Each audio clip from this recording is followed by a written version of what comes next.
Hello. Welcome back to Monster Road Trip, end of the road. So, as you can see, I did a lot of grinding. I'm on week 9 right now. So, yeah, apparently this happens at week 9. And I filmed the first 2 weeks.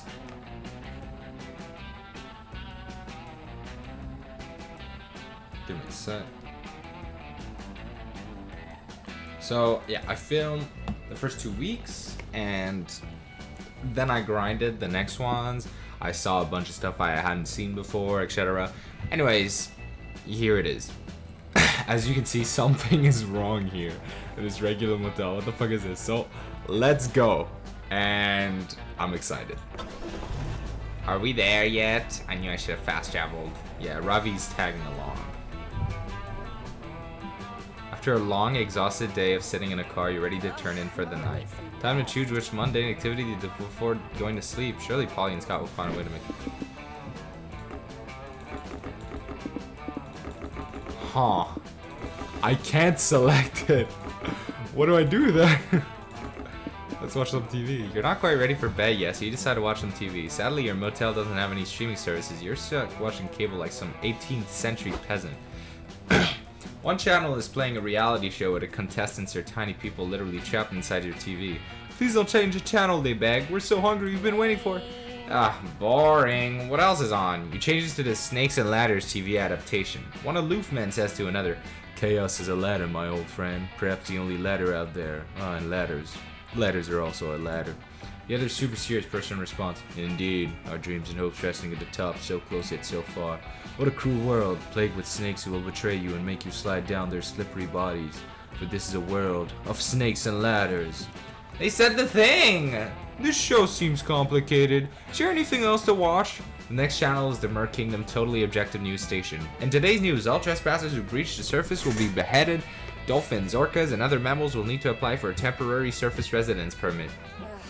Fucking bureaucracy. Sir Fucklock, can you find a channel that isn't totally lame? A decomposing possum carcass. It's the most popular miniseries right now. Nonsensical but full of twists. A marathon of very weird Japanese Scott snacks commercial. Surely it'll make you crave some. Dark arts and crafts with Melchior, the Ancient, and the kids. Commercial opens with 2 kids eating a bland fiber cereal and crying. Suddenly a person in what only can be described as a Scott fursuit appears with a bag of Scott snacks. He throws the snacks at the kids while yelling, "Good boys," and the kids transform into buff bodybuilders revealing swimwear. He throws the snacks at a passing car while yelling, "Good boy," and the car transforms into a buff robot and revealing swimwear.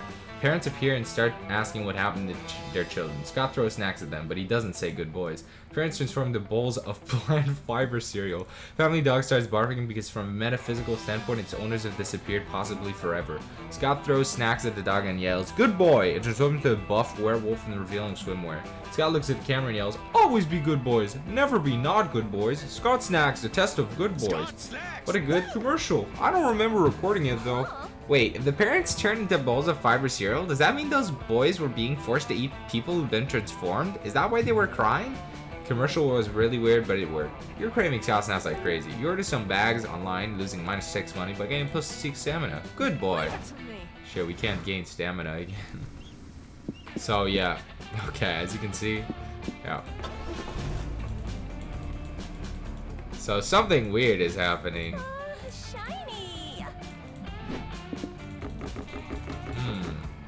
Weird. Now I did make myself a guide, and I have a lot of it completed for outcomes and shit. And since I don't want to mess this up, I am going to check it. I'm probably gonna look for horror, but okay, yeah. Oh shit, this is bad, bro. Actually, no, I know what to do. Polly, listen. Oh shit, I skipped all that. That was a reflex. I'm so sorry. But this is a random event. I'm not gonna skip the next ones. That was a reflex. This is what I do usually. I just skip it because I've seen it already. Sorry. That was a reflex. So let's just skip this one. It was not different than any other. You can find it normally. I don't know. Wait a second. We've seen these. Okay, this is weird. We have seen these places. They were the 2 last choices, were they not? Let's go to the graveyard. Oh, this is weird. Graveyards are solemn, quiet places made for reflection and paying respect to the dead. If you're a snooze fest, but you're with Polly and Scott, which means the graveyard is a perfect place to play a prank. The only question is, what's the best prank to pull? Raise the dead. Alright. Let's see. We can afford to lose some souls, so let's spook people by posing as ghosts. You get a moment alone with Polly and Scott and pitch your sheet ghost idea to them. They're immediately on board. You spy your first victim laying flowers on 3 graves. You sneak up behind the gravestones, wait for the right moment, and pounce. Boo! Oh, woo! I'm a ghost! Close enough. Oh god, where did you 3 come from? We're ghosts! We've come to haunt you and make you pay for your various crimes or whatever. Wait, you mean you're the ghosts of Casey, Tori, and Alex? Guys, it's me, Matteo, from the Polycule. The what? I know I deserve the eternal torment you have in store for me after the fatal sex swing incident that killed you 3. If only I had assembled it correctly, but I was too lazy to read the instructions and that laziness cost you all your lives. Note from the devs, we must point out that assuming all poly relationships are kinky is oversimplistic and plain wrong. Some might be, some are not, but this one was. I miss you all so much. Is there anything I could do to show you how sorry I am? Seriously, I'll do anything. What do we do with Polly? I think this guy is confusing us with someone else. Just roll with it. The first rule of a good pranking is not knowing when to quit. Well, if you aren't bailing, then you're taking advantage of the situation. How can Matteo make it up to you guys? Invest $1,000 in the hottest new business in the market. Polly and Scott's edible food. Yeah. Polly and Scott's edible food? You're sure investing in that will make you all forgive me for basically murdering you? Totally. PNSF is gonna be the biggest thing since sliced bread. It's gonna have sliced edible bread. PNSEF have been a long time in the making. At first it was Polly and Scott's recycled food, which had a rocky start. Apparently recycled food is just poop, so nobody bought it. But then Polly remembered that edible refers to something other than consumable drugs, and that was the big eureka they needed to get started. I see. I still don't get where you're insisting on this company in particular, but you guys did always encourage me to take some initiative with my finances.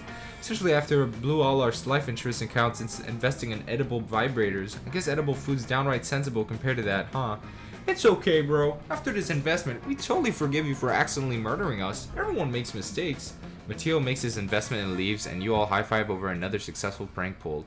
Though this is less of a prank and more of you scamming a grieving widower of 3, which is objectively a dick move. That's fine. Yeah, this is... Oh. Okay. The Dynast. Just the Dynast. Weird. Dynast is a classy locale made for the road tripper with discerning tastes. Sadly, it looks like everyone and their mother is a road tripper with discerning tastes. This place is packed. The only way you're gonna get seated anytime soon is if you sit with someone else. This is a great opportunity to smash conventional manners and make new friends. Who do you sit with? So, let's see. I don't want to accidentally fuck this one up already. Let me see. The Dynast. So let's do... Yeah, let's do this. The poor soul waiting for their blind date. You all sit down with a nervous lich. Hey bro, I'm Scott. Is this seat taken? Huh? Hi Scott. I'm Ernest the Avaricious, and that seat actually is being taken by my date. Okay, when's your date getting here? Any second now, I'm sure. Her name is Mindy. We're set up by mutual friends to go on our first date today. Aw, congrats, boo. How long have you been waiting for her to show up? About 3 hours, but surely there's a good explanation she's on her way, right? Would you just give me a second to talk to my friends privately? Oh, sure. Definitely not rude of you to sit on my table uninvited then exclude me from the conversation. Guys, Ernest's date obviously isn't coming. It's really bumming me out. We gotta help him. Okay, we need a plan. Let's do a huddle about it. Wait, we're already doing a huddle. I'm out of ideas. Don't worry, I've already got a plan. It's wholesome prank time. We're gonna lie, but for nice reasons. Hey, Ernie, guess what? We're actually your date. All of us. Completely forgot to mention that until now. You're all Mindy? But I thought... Actually, oh, whoops. So, Mindy, tell me more about you. Why does your dating profile describe you as a 36-year-old woman and not multiple young adults? I'm sure you get asked that a lot.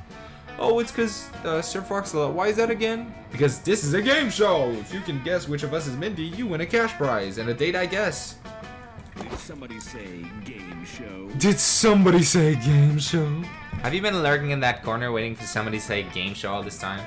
Don't judge me. Everyone needs a hobby. Ladies and gentlemen, thank you for tuning in to our debut episode of Mindy or Not Mindy. I'm your celebrity host and excruciatingly eligible bachelor, the interdimensional prince. Let's start with contestant number 1, the hairy fellow with the baby blue eyes. What's your name, doll? Scott Howell. Incorrect. The answer we were looking for was Mindy. You're disqualified. Aww. Contestant number 2, the sultry spirit. Here's your question. What was the first message you sent to Ernest the Avaricious? I'm gonna go with a dick pic. This is online dating. There's like a 75% chance any given DM is a dick pic. Nope. The correct answer was, Hi Ernest, do you watch The Office? I love it personally. That just leaves contestant number 3, who I suppose is now Mindy by default. Congratulations! And since my lawyer says my dating game shows need to value consent, I'll give Ernest the option to choose a date with you. Oh, what if it's behind this mysterious door? I'll choose the mysterious door. Congratulations, Ernest. You've won Sir Fox-a-Lot's wallet and the -6 money inside it. How your wallet got behind that mysterious door truly is mysterious. But oh well, at least you have this 2 soul for cheering up Ernest with cat. Okay. What's this sound?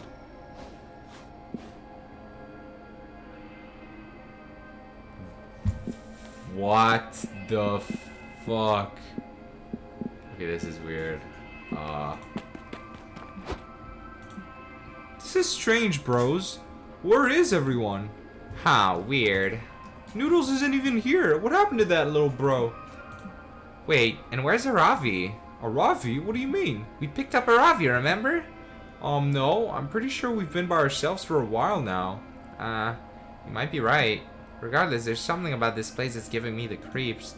Let's just sleep in the car and call it a night, yeah? Gotcha! Spend the night crammed in the car together. Something is off. Oh my god. This is so weird. The music changed, did it not? Yep. Oh, the music is... If your room is always ready, you'll love it. Let's go to the... Finally, I could use some rest. Where have I heard that before? This road trip has gotten really exhausting. Maybe it's time to turn in for the night. Still, you suppose you have to do something before you go to sleep. It's almost like you don't have any choice.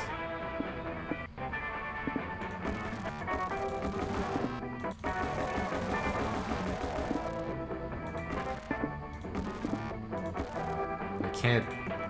Okay. Not quite ready for bed yet, so you decide to watch some TV. TV is good. TV calms you. TV keeps the demon at bay. Showed that reality show where the contestants are tiny people literally trapped inside your TV. You're back! Please stay here! We've been stuck here for weeks! This reality show gets old quickly. It's all, please, save us! Boring! Change the channel to the Snakes and Ladders TV adaptation. 2 aloof people are back at it again, being wordy and mysterious. You love me? But our worlds are so different. Our lives so far apart. If only you had a way to close such a gap, like a tool to get from point A to point B. You mean, like a ladder? Oh no, exactly like a ladder. But I am a snake, and in this world of snakes and ladders, you are either a snake or a ladder. And I've already chosen my side. Which is snakes? My side is snakes, not ladders. My head hurts, Polly. Can we watch something else? The next channel is the Merkingdom Totally Objective News Station. Today's news, some marine mammals were caught reaching above water without a proper permits, allegedly to get some air. After a long trial, they've been declared guilty of treason against the crown. This evening, a public execution will be held in the capital's main plaza. I can't with the Merkingdom's bullshit today. Sir Fox-a-Lot, find something less depressing to watch, please. A decomposing possum carcass is static. You leave the static, the TV buzzes almost imperceptibly. Look at the static, an amalgam of senseless dots, a soothing, everlasting buzz. If you look at it directly, it's like it's speaking to you in all its unsettling grace. It's so calming. Imagine if everything was just static. Sometimes I do wonder where this trip is leaning to, where we're supposed to go. It makes me feel empty. But static and the buzz fill the emptiness, don't they? Yes, but sometimes everything just feels like static. Like we're all dots buzzing in a whole bunch of nonsense, just hovering there, buzzing forever. Polly? Yes? It's okay, even if everything is just a static, I will always be a dot buzzing next to the dot that you are. I know, buddy. Let's buzz together forever. You watch the static all night. You gain +7 mind from its soothing buzz, but lose -7 hype for doing absolutely nothing. What happens if I lose? Get in. Pay your respects. I don't feel very rested after that. Me neither. What could be inside this dank, dark cave? As you approach the entrance, you've got a feeling that something is wrong with this place. Maybe you should turn back? Nah, you don't want to. It's almost like you can't. Whether you like it or not, your only choice is to go spelunking. Woohoo! Time to explore a dark cave with your best friends. What could be better? Here, have +7 hype from all the hype of exploring caves, because this will surely be a fun-filled experience, right? So we're just visiting a random cave? Why? You guys know we don't have to stop at everything we see on the road, right? Cheer up, Polly. Exploring a cave will be fun. It'll be full of new smells and tight spaces to get stuck in. You start walking through the dark, damp caverns. As you get deeper, light becomes a scarce resource that keeps getting scarcer. It slowly gets harder to recognize what's a path and what's a dead end. You make a right, 2 lefts, another right. I don't know about this, fam. Aren't we going too far into this dumb cave? Remember, we'll eventually need to get out. No, you're too invested now. You need to keep going. Although, as you traverse all kinds of turns and passages, you wonder just what you're expecting to find. Maybe the usual thing, some sort of conflict that forces you to make a choice? Yes, something like that. And so you eventually find a fork that begs for a choice. Should you turn left or right? Left. Usually the options you have to choose from are more, how would you put it, colorful. Left or right. Feels a bit basic, but oh well. On to the climactic outcome of this situation. Climactic outcome happening now! The cave just keeps going. You're definitely not used to this. And then, right? Again with this left or right thing? It's not even remotely funny this time. Not that it was funny last time. Aww. I don't know, bros. I think we've gone a bit too deep. Yeah, Scott's right. They're not wrong, but you don't want to admit that you're completely lost now. We're completely lost, aren't we? So I guess going back is just as good as going forward. Just need to keep walking. Maybe you'll get to the other side. Cave didn't look so big from the outside. Just keep walking some more until right or left. Wait a second, that doesn't make sense. Huh, that one felt a bit weird. Like, not completely right. You're feeling a bit dizzy. Caves go on and on forever. The same claustrophobic walls, all damp and hard. It almost feels as if they're slowly closing in on you. This doesn't feel good. Common sense should tell you not to keep going, but you have this basic instinct that you can't stop now. Even if the walls keep closing in on you, slowly but steadily, at some point, you can't comfortably walk at your full height. You need to bend your back a bit. Soon you're almost crouching. Before you realize it, you're crawling into narrower and narrower cavities. This is not going to end well, and yet it doesn't feel like you have a choice unless you keep going deeper. Bros, are we sure about this? If we keep going, I might get stuck. Scott isn't wrong. You're also starting to have difficulty breathing. Still, just keep going. What the fuck? The narrow passages suddenly open into something else. As you crawl out of it, you find yourself in a hallway. It looks like a nondescript hotel hallway, except there's no doors. Just the hallways, going and going. Something's wrong, bros. Listen.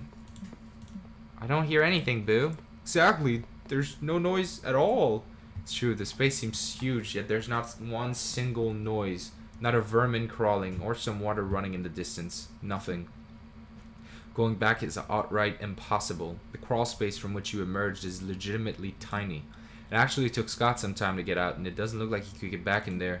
But these always seem to lead nowhere at all. They all look the same, going and going. Sometimes there's a turn, but there doesn't seem to be any logic to them. You all wonder what this place is. Is this still the cave?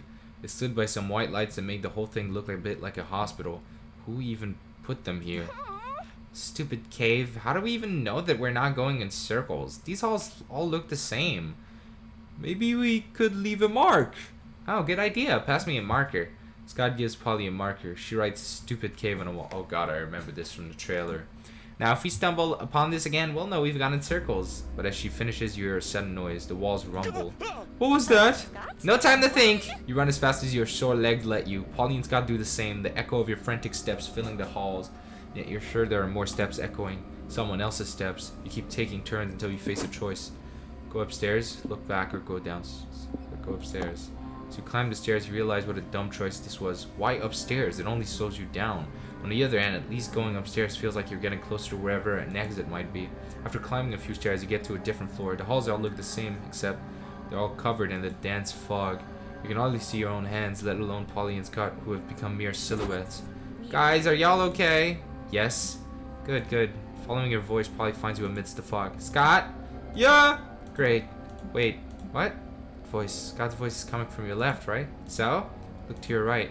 Scott's silhouette is there, and it's definitely not where the voice is coming from.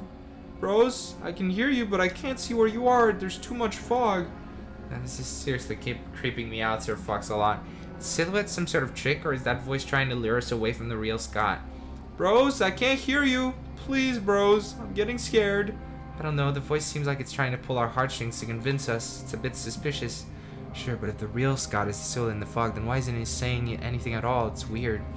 You choose if we should go towards the words of silhouette, okay? It's too weird. I just couldn't bear the weight of the consequences. Silhouette? It's a silhouette, you're almost sure. The voice is just too suspicious. As you get closer to the silhouette, Scott is indeed there. Bros, there you are! I was scared for a bit. It's okay, Boo. The important thing is that we're all together again. Yet, you can't completely brush off the idea that Scott has a slightly different vibe to him. It's almost as if this isn't your Scott. But surely it's just these fucking caves messing with your head big time. Unless... No, you can't let these caves get to your head. What's the point of worrying about this now? You won't solve anything. So you choose to focus on getting out of here. Keep walking through the fog for what feels like entire hours. It's so dizzying that soon you feel like the mist is flowing you down. As though you're dragging your feet through a swamp. It's like one of those dreams where you're in a hurry, and yet no matter how fast you try to run, you move incredibly slow. The only solace is that your choices about which path to take were already so random that seeing nothing changes very little. There's a downside though. Sometimes you can perceive silhouettes not too far from you. Most of them are unmoving, which unsettles the three of you. They look like they're just there, standing, looking at you. The most unnerving ones are probably the ones behind you. Soon you realize they're always behind you. They look as still as the other ones, but after a while you realize they must be moving, because they're always there no matter how far you walk. A long time passes. At some point you feel like the fog is seeping into your brain. Bros, I'm getting tired. Should we sit and rest for a bit? I don't know about that. Those silhouettes seem to be following us. Maybe resting isn't the best option. I get it, really, but if we keep going on like this, I'll faint at any moment. Whatever happens will happen, but we won't have any energy left to do anything about it. Also, if they wanted to harm us, they could have done it already, couldn't they? Maybe. I don't know. Why is Scott making sense? Sir Fox-a-Lot? Rest. Keep walking. I don't trust this, Scott. Polly isn't wrong. It's better to keep walking. While it's true that the silhouettes could have already harmed you if they wanted to, they're still incredibly threatening. It's this unavoidable feeling that are patiently waiting, looking for an opening. You can't risk it, no. You walk for several more hours. The three of you hold hands, afraid of getting lost. This idea reminds you of Scott and the choice you made earlier. No. You shouldn't think about that. It's nothing. Scott got lost for a few minutes and you found him. It's all okay. And yet, for a split second, your head is swamped by terrible thoughts. A whisper that tells you to connect this to the fact that it was Scott who suggested that you all rest. Maybe to create an opening for the silhouettes. It's most likely a bunch of nonsense. You don't know if resting would leave you at the mercy of the silhouettes. You don't even know if the silhouettes could or would harm you. Scott is just exhausted. This is all in your head. As you brush off these thoughts, you realize that something is changing. Finally, the fog seems to recede step by step. You regain some vision as you advance. It'd be good news if it wasn't for a detail that you can't unsee now. Boo. Okay, this is not fun. Does this mean we're walking in circles? You said if we stumbled upon the sign...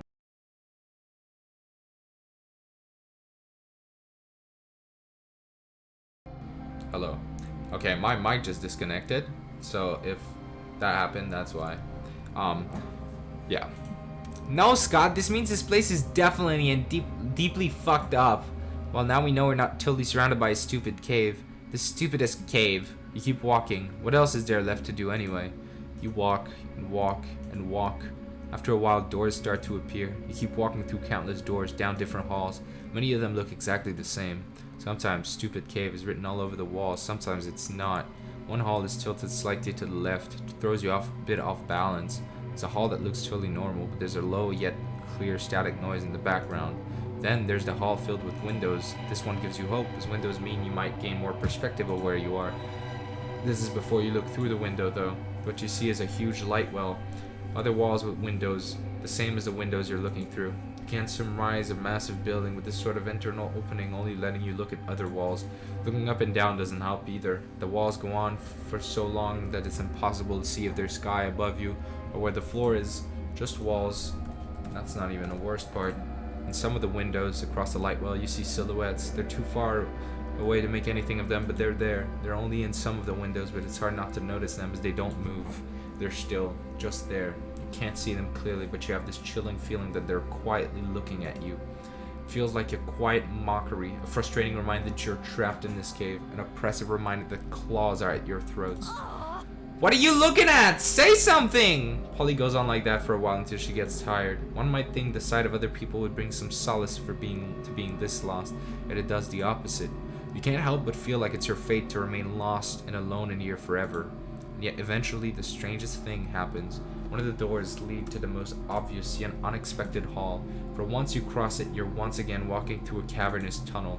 There's hope in this, you all agree. Nothing about it proves you're an inch closer to escaping this place, but at least it looks like a cave again. Feel a bit more confined in a cave, but a little less trapped in an endless bad dream. You do the only thing you've been doing for the last several hours. Keep walking. You walk and you walk and you walk until you stumble upon two paths. Despite the fact that you've been stuck in this predicament so many times since the fateful moment you stepped into these caves, you have the strong feeling that there's something final in this choice. And although this brings you some relief, it also means that now more than ever you must choose widely. Climb the stairs. Take the door that has no business being here. Oh shit. It's Polly. Alright. You know what? We'll end this part here. I'll continue on the next part. Also, it's week 10, Jesus. So, yeah. I'll continue in the next part. I'll see you guys next part. This is creepy. But, yeah. See you guys.